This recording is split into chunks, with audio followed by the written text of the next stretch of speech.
ரெடியா நீங்கள்? இன்று நாம் பேச இருக்கும் தலைப்பு சர்க்கரை வியாதியும் இரத்த சோகையும் என்று பேச போகிறேன். இரத்த சோகைங்கிறது என்னன்றது முதல்ல நம்ம சொல்லணும். அதாவது இரத்தத்தில் 3 வகையான அணுக்கள் இருக்குது. ஒரு அணு இரத்த கலர்லேயே இருக்கக்கூடிய சிகப்பு அணுக்கள். இந்த சிகப்பு இரத்த அணுக்கள் இருக்கிறதுனால தான் அந்த இரத்தத்துக்கே சிகப்பு கலர் தெரிய வருது. 2வது வகையான அணுக்கள் வெள்ளை அணுக்கள். இந்த வெள்ளை அணுக்கள்ங்கிறது ஒரு போலீஸ் மாதிரி ரத்தத்தில் இருந்துக்கிட்டு எந்த கிருமி வந்தாலும் அதை அடிக்கிறதுக்காக ரெடியாக இருக்கிறது தான் அந்த வெள்ளை அணுக்கள். 3வது தட்டு அணுக்கள், பிளேட்லெட். இந்த பிளேட்லெட்டுங்கிறது ரத்தம் உறையிற தன்மையை கூட்டி எந்த இடத்துலையாச்சும் அடிபட்டுச்சுன்னா அந்த இரத்த கசிவு ஏற்படாமல் அந்த கசிவு ஏற்படுற இடத்த அடைக்கிறதுக்காக உள்ளதான் இரத்தத்திலே இருக்கக்கூடிய தட்டணுக்கள். இந்த 3 அணுக்கள்லையும் எங்கேருந்து வருதுன்னு பார்த்தீங்கன்னா, சாதாரணமாக மஞ்சுன்னு சொல்லக்கூடிய போன் மேரோ அதுலேருந்து உண்டாகுது. வெள்ளை அணுக்களில் சில வெள்ளை அணுக்கள் நெறிக்கட்டியிலேருந்து உண்டாகுது, அல்லது சிலது இந்த மஞ்சிலேருந்தே உண்டாகுது. இதை மாதிரி உண்டாகி இது ரத்தத்தில் போகிறது தான் நார்மல். இதில் இந்த இரத்த அணுக்கள் சிவப்பு அணுக்களில் பற்றாக்குறை இருக்கும்போது, குறைவான அளவில் இருக்கும்போது அதை இரத்த சோகைன்னு நம்ம சொல்கிறோம். இந்த இரத்த சோகைங்கிறது எப்போ சொல்கிறோம்னா, ஹீமோகுளோபின் அப்படின்ற ஒரு சத்து பார்க்குறோம். அந்த சத்து 13 கிராம் இல்லாமல் மேலே கம்மியாக இருந்தால் ஆண்களுக்கும், 12 கிராம் பெண்களுக்கு இருந்தாலும் அதுக்கு கீழே இருந்தால் சர்க்கரையில் இரத்த சோகைன்னு சொல்கிறோம். இந்த இரத்த சோகை ஒரு தானாகவே தனியாகவே இருக்கக்கூடிய சில பெண்களுக்கும் சில நபர்களுக்கும் சில வியாதியில் உள்ளவங்களுக்கும் வரக்கூடிய வாய்ப்பு இருக்குது. இந்த இரத்த சோகையும் சர்க்கரை வியாதிக்கும் என்ன சம்பந்தங்கிறத மட்டும்தான் நம்ம பார்க்க போகிறோம். மெயினாக சர்க்கரை இரத்த சோகையில் இருக்கக்கூடிய காரணம் ஆகாரத்தில் இரத்த சத்து அதிகமாக இல்லாமல் இருக்கலாம், புரத சத்து அதிகமாக இருக்காமல் இருக்கலாம், அல்லது குடலில் புழுக்கள் பூச்சிகள் இருக்கும்போது இந்த இரத்த சோகை வரக்கூடிய வாய்ப்பு அதிகமாக இருக்குது. இதுதான் காமனஸ்ட்டு. அதனால் நீங்கள் எல்லாருக்கும் சர்க்கரைனால தான் இரத்த சோகை வந்துருச்சுன்னு நினைக்கக்கூடாது. ஆனாலும் இரத்தமும் சோகையும் சர்க்கரை வியாதியும் கொஞ்சம் கொஞ்சம் சம்பந்தம் இருக்குது. அது என்னென்ன சம்பந்தன்றதை நம்ம பார்ப்போம். சர்க்கரை வியாதிங்கிறது ஒரு இன்ஃப்ளமேட்டரி டிசீஸ். அதாவது எந்த அணுக்கள் இருந்தாலும் அந்த அணுக்கள் இரத்த குழாய் மேலே இருக்கிற போர்த்திய தோல், இந்த மியூக்கோஸ் மெம்பரின்னு சொல்கிறது, பேஸ்மெண்ட் மெம்பரின்னு சொல்கிறது, இந்த எல்லா இடத்தையும் இன்ஃப்ளமேஷன், அதாவது வேக வைக்கிற மாதிரி உள்ள தன்மையை உண்டாக்குறது சர்க்கரை வியாதி. அந்த மாதிரி வரும்போது அதனால் வரக்கூடிய இன்னொரு பாதிப்பு இரத்தத்தில் அணுக்கள் உண்டாகிறதுல கம்மியாக இருக்கக்கூடிய வாய்ப்பு. இதுதான் முதல் லிங்க். 2வது சர்க்கரை வியாதியில் நிறைய காம்ப்ளிகேஷன் இருக்குது. ஒரு முக்கியமான காம்ப்ளிகேஷன் கிட்னி பாதிப்பு. இந்த கிட்னி பாதிப்பு வரும்போது அந்த கிட்னி பாதிப்புனால வரக்கூடியது இரத்த சோகை. அந்த இரத்த சோகை சாதாரணமாக மாத்திரை கொடுத்தா சீக்கிரம் சரியாகாது. ஏன்னா அதுக்கு எரித்ரோபாய்டின் ஒரு ஹார்மோன் கிட்னிலேருந்து சுரக்கணும். ஆனால் அது குறைவாக இருக்கிறதுனால இந்த இரத்த உற்பத்தி ரொம்ப குறைஞ்சிடும். ஸோ இதுதான் சர்க்கரை வியாதி பேஷண்ட்டுக்கு இரத்த சோகை இருந்தால் உடனே அதை கிட்னி பாதிப்பு இருக்காங்கிறத கட்டாயமாக பார்க்கணும்.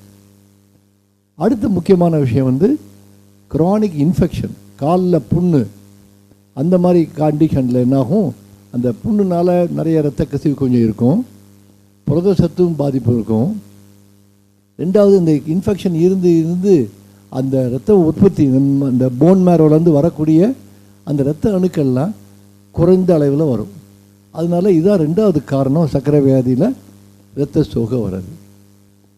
3வது சர்க்கரை வியாதியில் நம்ம ஹார்ட் அட்டாக் வரதை தடுக்கிறதுக்காக சில மாத்திரைகள் கொடுக்குறோம். அதில் ஒரு மாத்திரை ஸ்டாட்டின்னு சொல்கிற மாத்திரை. அடுத்த மாத்திரை ஆஸ்பிரின். இந்த ஆஸ்பிரின் இரத்த குழாயில் ஒரு அடைப்பை வராமல் தடுக்கிறதுக்காக கொடுக்குற மாத்திரை. அந்த மாத்திரை இருக்க ஆஸ்பிரின், அதனால சில நேரத்தில் இறப்பையில் புண்ணு உண்டாகி அந்த புண்ணுனால் அங்கே இரத்த கசிவு ஏற்பட்டு இரத்த சோகை வரலாம். இதே மாதிரி மெட்ஃபார்மின் அப்படின்னு சொல்லக்கூடிய ஒரு சர்க்கரை மாத்திரை நிறைய பேருக்கு கொடுக்குறோம். அந்த சிலருக்கு மட்டும் அது அந்த B12 அப்படின்றத கொஞ்சம் பற்றாக்குறை ஆக்கிறதுனால B12 இல்லாத காரணத்தினால இந்த மாத்திரை சாப்பிடும்போது அனீமியா, அதாவது இரத்த சோகை ஏற்படக்கூடிய வாய்ப்பு இருக்குது. இது போக சில நேரத்தில் ஏற்கனவே இருக்கக்கூடிய ஒரு இரத்த சோகைக்கு காரணம் வயிற்றில் இரத்த கசிவு அல்லது தீட்டு போகிற பாதையில் இரத்த கசிவு, பல்லு ஈரில் வரக்கூடிய இரத்த கசிவு, இந்த மாதிரி உள்ள இரத்த கசிவுனால பிளட் லாஸ் அப்படின்றதுனாலையும் சர்க்கரை பேஷண்ட்டுக்கு மற்றவங்களுக்கு எப்படி வருமோ அதே மாதிரி இது கூட வர்றதுக்கு ஒரு அதிக வாய்ப்பு இருக்குது. இதெல்லாம் இருந்தால் என்ன அப்படின்னு பார்த்தா நம்ம ஜாக்கிரதையாக இருக்க வேண்டியது வந்து இந்த பேஷண்ட்டுக்கு வந்து நல்லா நார்மலாக உடம்பு இருக்க வேண்டும்னு சொல்லும்போது அந்த இரத்த சோகையும் கரெக்ட் பண்ண வேண்டி இருக்கும். ஆனால் முதல்ல இதில் வரக்கூடிய மிஸ்டேக்கு கண்டுனால சர்க்கரை வைத்தியத்தில் என்ன மிஸ்டேக் வரும்னு நினச்சிங்கன்னா, இந்த ஹீமோகுளோபின் A1C அப்படின்னு ஒரு டெஸ்ட் பண்ணுறோம். அது சொல்லப்போனால் 3 மாதம் ஆவரேஜ்னு சொல்கிறோம். இந்த ஆவரேஜ் பார்க்கும்போது இரத்த அணுக்கள் அதில் உள்ள இந்த ஹீமோகுளோபின் அது வந்து ஒரு முக்கிய பங்கு இருக்குது. அந்த ஹீமோகுளோபின் A1Cக்கு வந்து என்ன அர்த்தம்னா, அந்த இருக்கிற ஹீமோகுளோபினில் இருக்கிற சர்க்கரை போய் ஒட்டிக்கும். அது எவ்வளவு தூரத்துக்கு ஒட்டுது, எவ்வளோ அளவுக்கு ஒட்டுது அப்படின்றத பார்க்கும்போது கடந்த 3 மாத சர்க்கரை கண்ட்ரோல் எப்படி இருந்துச்சுன்றதை பார்க்குறோம். இதை நம்ம எப்போ நினைக்கிறோம்னா ரத்த சத்து வந்து நார்மலாக இருக்குங்கிறத வச்சு தான் நம்ம பேஸ் பண்ணி செய்கிறோம். ஆனால் இதே ரத்த அணுக்கள் ரொம்ப கம்மியாக இருந்து ஹீமோகுளோபின் ரொம்ப கம்மியாக இருந்தால் என்னாகும், நிறையா சர்க்கரை அலையுது, ஆனால் ஹீமோகுளோபின் கொஞ்சம் தான் இருக்குது, ஆனால் அது அவ்வளோ போய் அதில் ஒட்டும். அப்போது வந்து சர்க்கரை ரொம்ப ஜாஸ்தியாக இருந்த மாதிரி ஒரு ரெக்கார்டு வரும். ஆனால் உண்மையில் அந்த ஏற்கனவே இருந்த நார்மல் சர்க்கரை தான் இருக்குது. ஆனாலும் ஹீமோகுளோபின் A1Cயில் அந்த 7% இல்லாமல் 10%, 11% வரக்கூடிய வாய்ப்பு இருக்குது. இது போக இந்த இதெல்லாம் தப்பாக டயக்னோஸ் பண்ணக்கூடிய ஒரு வாய்ப்பு. அதனால் அந்த ஹீமோகுளோபின்ங்கிறது வந்து நமக்கு சரியாக இல்லைன்னா இந்த ஹீமோகுளோபின் A1C டெஸ்ட்டை பார்க்கும்போது அதை இன்ஃபரன்ஸில் இதையும் நம்ம மனசில் வச்சுக்க வேண்டும். இன்னொரு பிரச்சனை என்ன வருதுன்னு கேட்டிங்கன்னா, இந்த ஹீமோகுளோபின்றது வந்து அந்த ரத்தத்தில் ஓடிக்கிட்டே இருக்கும்போது தான் ஆக்சிஜன் கொடுக்கக்கூடிய நிலைமை கிடைக்கும்.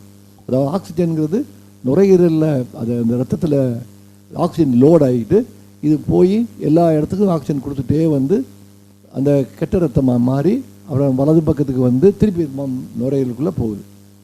இந்த மாதிரி இருக்கும்போது சரியான அளவுக்கு ஹீமோகுளோபின் இல்லாமல் இருந்ததுன்னா அந்த தசைகளுக்கும் ஹார்ட்டுக்கு எல்லாத்துக்குமே ஆக்சிஜன் கொடுக்கறதுல மிஸ்டேக் ஆகிடும், அதாவது பற்றாக்குறை வரும். இதனால நிறைய பேஷண்ட்டுக்கு இழப்பு வரலாம். ஹார்ட் அட்டாக் மாதிரி உள்ள அறிகுறிகள் இசிஜிலையும் தெரியலாம்.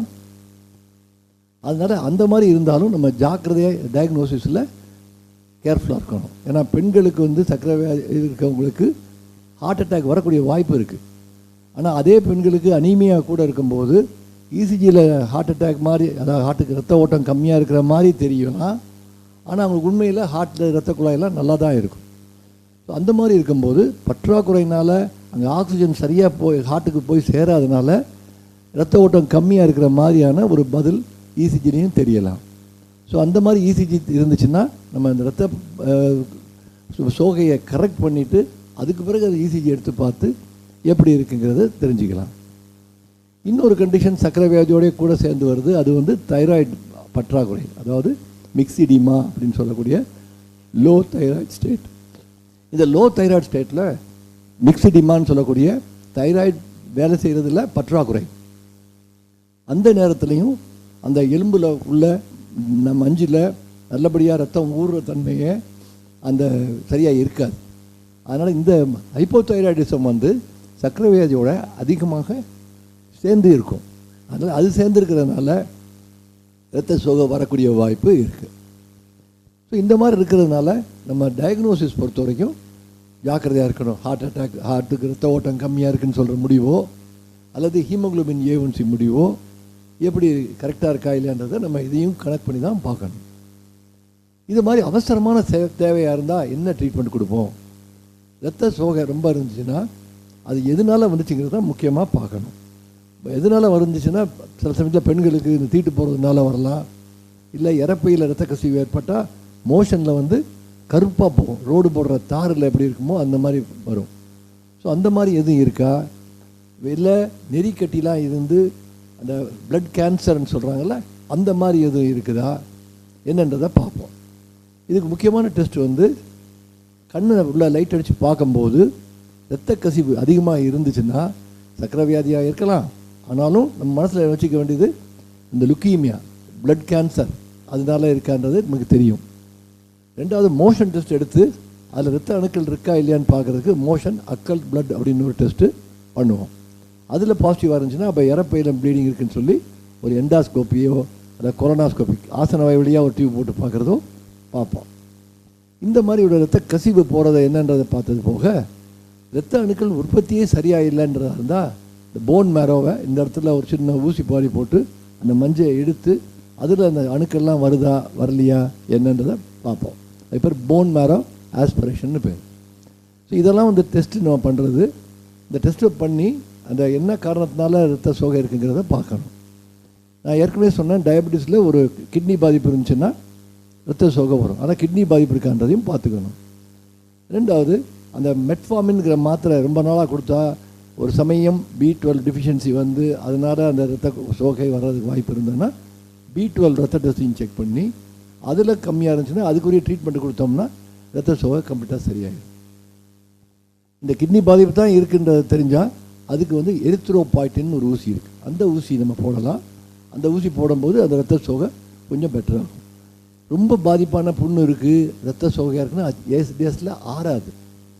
அந்த மாதிரி ஆறாமல் இருக்கிறதுனால அந்த பேஷண்ட்டுக்கு ஒரு ரத்தம் ஏற்ற வேண்டியிருந்தாலும் இருக்குது. இன்னொருத்தருந்து ரத்தம் வாங்கி அந்த ரத்தத்தை இந்த பேஷண்ட்டுக்கு ரத்தம் ஏற்றும் போது அந்த பிளட்டு நிறைய ஆக்சிஜன் கேரியிங் கெப்பாசிட்டி கூடி அந்த தசைகள்லாம் ஆறுவதற்கு உதவியாக இருக்கும். அந்த மாதிரி செய்யக்கூடியது மட்டும் இல்லாமல் சக்கரை வியாதிக்குரிய மாத்திரைகளில் நீங்கள் நிறைய பேர் மாத்திரை சாப்பிட்டுட்டு இருக்கீங்க. இந்த மாதிரி மாத்திரை SGLT2 இன்ஹிபிட்டார் அப்படின்ற ஒரு மாத்திரை இருக்குது. இது வந்து எம்பாக்லிஃப்ளாசின், டாப்பாக்லிஃப்ளாசின் அப்படின்னு சொல்லக்கூடிய மருந்துகள். இந்த மாதிரி மருந்துக்கு சக்கரை வியாதிக்கு இது ரொம்ப உதவியான மருந்து. இது கிட்னி பாதிப்பை குறைக்கும், ஹார்ட் அட்டாக்கை குறைக்கும், ஈரலில் கொழுப்பு சத்து படிகிறத குறைக்கும், சர்க்கரையை குறைக்கும், இதெல்லாம் செய்யும். இப்போ புதுசாக இதில் கண்டுபிடிச்சது என்னென்னா இது இந்த எரித்ரோபாய்டின்கிற அந்த ஹார்மோனையும் கொஞ்சம் நல்லா வேலை செய்ய வைக்கும்.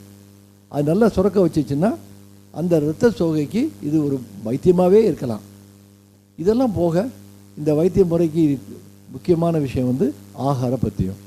இந்த ஆகார பத்தியத்தில் என்னென்ன கொடுத்தோம்னா இந்த இரத்த சோகையை சரி பண்ணலாம். முக்கியமாக கொடுக்க வேண்டிய நான் வெஜிடேரியன் கொடுக்க வேண்டியது லிவர், ஈரல் சாப்பிட்லாம், ஸ்ப்ளீன் சாப்பிட்லாம். இது போக டேட்ஸு, பேரிச்சம்பழம் சாப்பிட்லாம், முருங்கைக்கீரை சாப்பிட்லாம், மற்ற கீரைகள் ரெசின்ஸ், அதெல்லாம் ரேசின்ஸ்ன்னு சொல்கிறாங்களே அந்த ரேசின்ஸ் சாப்பிடலாம். இதெல்லாம் சாப்பிடும்போது அந்த ரத்தத்தில் இறப்பையில் அயன் நிறையா வந்து அந்த அயன் உடலுக்குள்ளே ஏறி அது வந்து அந்த ரத்தத்தை திருப்பி போய் சேர்ந்து அந்த எலும்பில் உண்டாகி அந்த ரத்த அணுக்களாக வெளியே வருது. ஸோ அப்படி பண்ணுறதுனால சாப்பாட்டில் வந்து சக்கரை வியாதிக்கு நம்ம என்ன சொல்கிறோம், நிறைய கீரை சாப்பிடுங்க, காய்கறிகள்லாம் சாப்பிடுங்க, ஃப்ரெஷ் வெஜிடபிள்ஸ் சாப்பிடுங்கன்னு சொல்கிறோம். அதில் அது கரெக்டாக இருந்தோம்னா இந்த பிரச்சனையை நம்ம வைத்திய முறையில் தனியாக நினைக்காமல நம்ம ஆகாரத்திலே சரி பண்ணி கொண்டாடலாம். ஸோ இந்த மாதிரி அதை கண்டுபிடிச்சி அதை வைத்தியம் பண்ணும்போது அந்த பேஷண்ட்டுக்கு சர்க்கரை வந்த அளவு நல்ல கண்ட்ரோல் வர்றது மட்டும் இல்லாமல் அதை வச்சு ஒரு சந்தோஷமாக கம்ஃபர்டபுளாக லீவ் பண்ண முடியும். நான் சொன்ன மாதிரி ரத்த சோகை இருந்துச்சுன்னா நடந்தால் கூட மூச்சு வாங்கும், ஹார்ட் ஃபெயிலியர் கூட வரும், ஹார்ட்டுக்கு ரத்த ஓட்டம் கம்மியாக கூட வரும். அதனால் இதெல்லாத்தையும் நம்ம மனசில் வச்சு ரத்த சோகை மாதிரி இல்லாமல் நம்ம பாதுகாத்துக்க வேண்டியது மிக மிக அவசியம். இதெல்லாம் முடியலை அப்படின்ற சுச்சுவேஷனில், இதெல்லாம் கொடுத்தும் இம்ப்ரூவ் ஆகலைன்ற சுச்சுவேஷனில் நெக்ஸ்ட்டு கொடுக்கக்கூடியது வந்து அயன் மாத்திரை. இந்த அயன் மாத்திரையில் என்ன பிரச்சனைன்னு கேட்டிங்கன்னா, நிறைய பேருக்கு மாத்திரை சாப்பிட்டோன்னா வாந்தியும் வயிற்றாலையோ அல்லது மலச்சிக்கலோ வரக்கூடிய வாய்ப்பு இருக்குது. அந்த மாதிரி இல்லாமல் இருந்தால் அதே போதும். அயன் மாத்திரையே இரத்த விருத்தி மாத்திரை நம்ம கொடுக்குறோம், அந்த ஒரு மாத்திரையே கொடுத்தாலே அந்த இரத்த சோகை கரெக்டாகிடும். ஆனால் நிறைய பேருக்கு அது மாதிரி ஆகாது. அப்போ என்ன செய்யணும்னா அந்த அயன் இரும்பு சத்தை நரம்பூசியாக போடுறோம். அந்த நரம்பூசியாக போட்டோன்னா இது நேராக போய் இந்த மஞ்சுகளை போய் அங்கே உள்ள புரோட்டீனோடு சேர்ந்து அது சீக்கிரமாக இரத்த அணுக்களாக உருவாகி திருப்பி வருது. அதனால் ஆகாரத்தில் சாப்பிடும்போது இந்த அயன் மாத்திரம் இல்லாமல் புரத சத்தும் நிறைய சாப்பிடணும். அப்போ தான் அந்த இரத்த அணுக்கள் உண்டாகிறதுக்கு உதவியாக இருக்கும். இது போக ஆகார பற்றியும் சொல்லிட்டேன், மாத்திரையில் அயன் சொல்லிட்டேன். இந்த எரித்ரோபாய்ட்டின்ங்கிறதும் அந்த ஹார்மோனும் இன்ஜெக்ஷனாகவே வைக்குது. அந்த இன்ஜெக்ஷன் தான் போட்டோம்னா இன்னும் சீக்கிரம் இரத்த அணுக்கள் வளர்ந்து அந்த இரத்த சோகையை சரி பண்ணணும். இதெல்லாம் போக என்ன ஆகுது, அந்த இரத்த சோகையை நம்ம ஆரம்பத்துலேருந்தே பண்ணும்போது அதோட பின்விளைவு இல்லாமல் ஒரு ஹார்ட் ஃபெயிலியர் வராமல், ஒரு கால் வீக்கம் வராமல், இதெல்லாம் வராத அளவுக்கு நம்ம வைத்தியம் பண்ணி அந்த பேஷண்ட்டை ஒரு நல்வழிப்படுத்திடலாம். அதனால் இரத்த டெஸ்ட் எல்லாம் பண்ணும்போது இந்த ஹீமோகுளோபினையும் அந்த கம்ப்ளீட் செக்கப்பில் நம்ம பண்ணிடுறோம். அதனால் வருஷத்துக்கு ஒருக்கா அதை பண்ணும்போது அந்த ஹீமோகுளோபின் நல்லா இருக்குது நல்லா இல்லைங்கிறத பார்த்து அதுக்குரிய வைத்தியத்தையும் ஏன் குறைஞ்சிருக்குன்றதையும் கண்டுபிடிச்சி அதுக்குரிய வைத்தியத்தையும் பண்ணிடுறோம். அந்த மாதிரி பண்ணும்போது டயபெட்டிக் பேஷண்ட்டுக்கு இன்னும் நல்ல ஒரு நியர் நார்மல் லைஃப் வாழ்வதற்கு உதவியாக இருக்குது. கடைசியாக இன்சுலின் ஊசி நம்ம போடுறோம். அதே மாதிரி B12 ஊசி நம்ம கொடுக்குறோம். B12 ஊசின்றது sometimes B1, B6, B12 3 கலந்ததாக இருக்கலாம், இல்லை B12 ஊசி மட்டும் தனியாக இருக்குது. அந்த மாதிரி ஊசியே போட்டாலும் இந்த இரத்த சோகை சரியாகும். சில பேருக்கு என்ன ஆகும்னா அந்த மாத்திரையாக போட்ட போது சரியாகலை, ஆனால் ஊசி போட்டோன்னா சரியாகும். இந்த மாதிரி இருக்கிறது ஒரு தனி கண்டிஷன். அதுக்கு பேர் பெர்னிஷியஸ் அனீமியான்னு சொல்லுவாங்க. இந்த பெர்னிஷியஸ் அனீமியாங்கிறது அந்த இரத்த இரும்பு சத்தை அப்சார்ப் குடல்லேருந்து எடுக்கிறதுக்கு ஒரு முக்கியமான ஒரு ஃபேக்டர் இன்ட்ரென்சிக் ஃபேக்டர்னு ஒன்று இருக்குது. அந்த இன்ட்ரென்சிக் ஃபேக்டர் இருந்தால் தான் அயன் மாத்திரம் இல்லை, அந்த B12 மாத்திரையாக போட்டோம்னா அதுலேருந்து எடுத்து அந்த செல்லை வெள்ளை இரத்த அணுக்களை செய்கிறதுக்கு உதவியாக இருக்கும். ஆனால் சிலருக்கு அந்த இன்ட்ரென்சிக் ஃபேக்டர் இல்லாமல் போயிடும். அந்த மாதிரி இன்ட்ரென்சிக் ஃபேக்டர் இல்லாமல் போனவங்களுக்கு இந்த B12 நீங்கள் மாத்திரை வடிவத்தில் கொடுத்தாலும் அது ரத்தத்தில் ஏறி பயனுள்ளதாக இருக்காது.